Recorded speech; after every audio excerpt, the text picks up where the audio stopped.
everybody. This is your favorite journal, Terry Wangari, reporting all the way from Nairobi, Kenya. I'm so thrilled to be joining the African Diaspora News channel, bringing you factual news content from the continent and beyond. So today our focus is on Kenya, a nation of over 50 million people, rich in culture, history, and diversity. But beneath the surface lies a story over 100 years in the making, a subtle, persistent tension between two communities, that is the Kenyan Africans and Kenyan Indians. So is it a racial issue, a cultural issue, or something more complex? Today we're diving deep into the conversation, not to stir division, but to seek an understanding and maybe find a way forward. So what's the history between the two groups? Why are there so many Indians in Nairobi?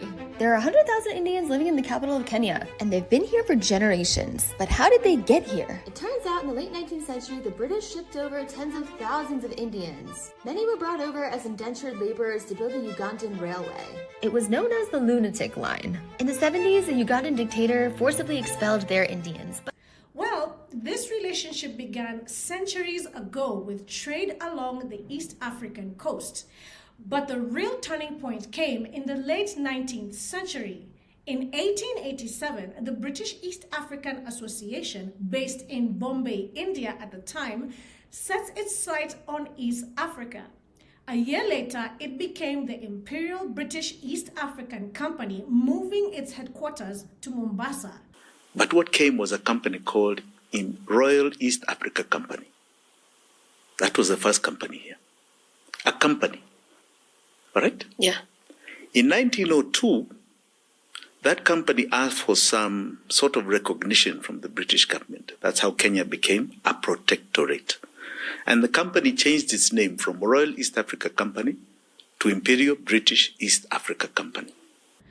To fuel their colonial ambitions, the British brought thousands of Indians, many against their will, to build a railway connecting the coast to the interior.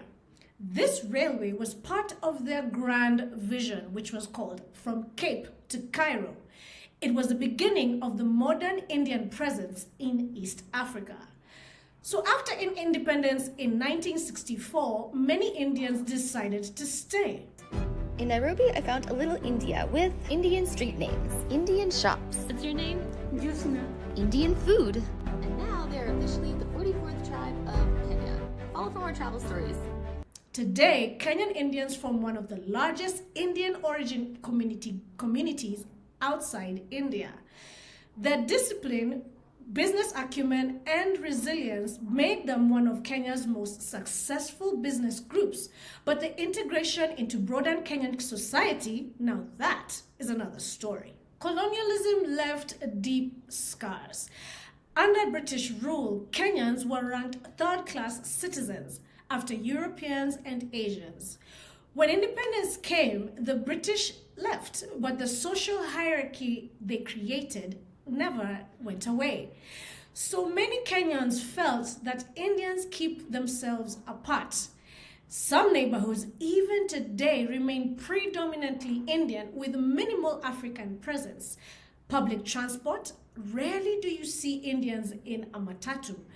In schools and workplaces, mingling has often been very limited.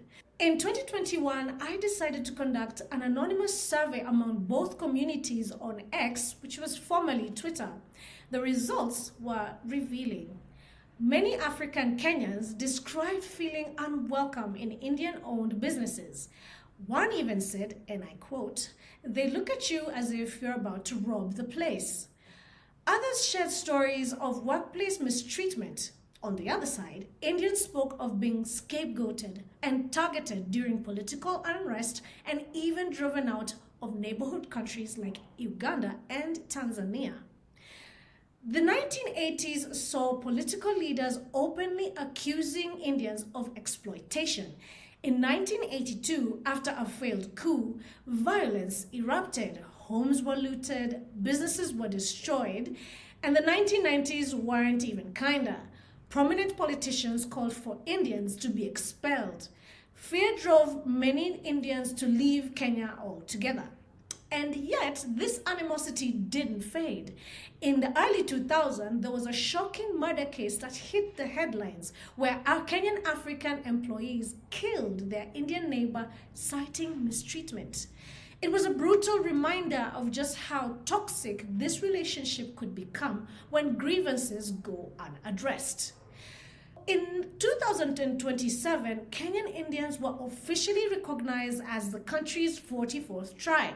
It was meant to symbolize inclusion, but as fellow journalist and Indian of Indian descent, Razna Wara, noted, it also enforced the idea that you have to belong to a tribe to be recognized as fully Kenyan. So what's the reality? Many Indians still face hurdles proving citizenship, even resorting to bribes and donations to secure their passports. And within the Indian community itself, diversity is often overlooked.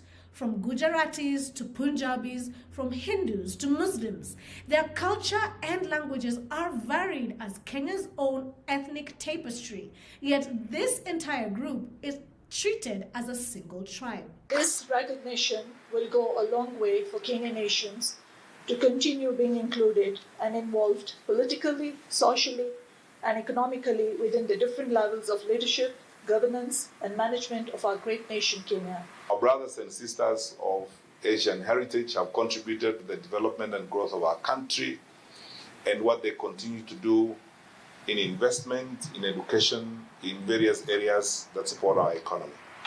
It's therefore the wish of government that with this celebration and with this recognition, we will have increased integration of our brothers and sisters of Asian heritage into the country, so that they truly feel as part and parcel of Kenya's great family.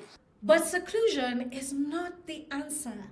If anything, it keeps the walls between us standing tall. For Kenyan Africans, generational resentment has passed down like an unwanted heirloom. And for Indians, cultural preservation has sometimes meant social separation. It's 2025, and I think it's time to bridge this gap. The truth is, Kenyan Indians are just as African as we are. Their grandparents were born here, and their grandparents' parents were born here. Their businesses, their stories, their futures are all woven into Kenya's fabric. Building higher walls will not protect us, it only weakens us. And we must tear this down and speak openly and refuse to let colonial divisions define us. Equality, justice, and reconciliation are not just dreams. They are choices we can make starting today. Because in the end, we are not just 44 tribes, we are one nation. And the future of that nation depends on us standing together. This is Terry Wangari reporting for ADNC News Network. Please follow, subscribe, and comment to what you think about this racial divide. I'd like to propose this question to the audience. Do you think this is a racial divide or a cultural gap? Please comment and let me know what you think, and see you on the next video.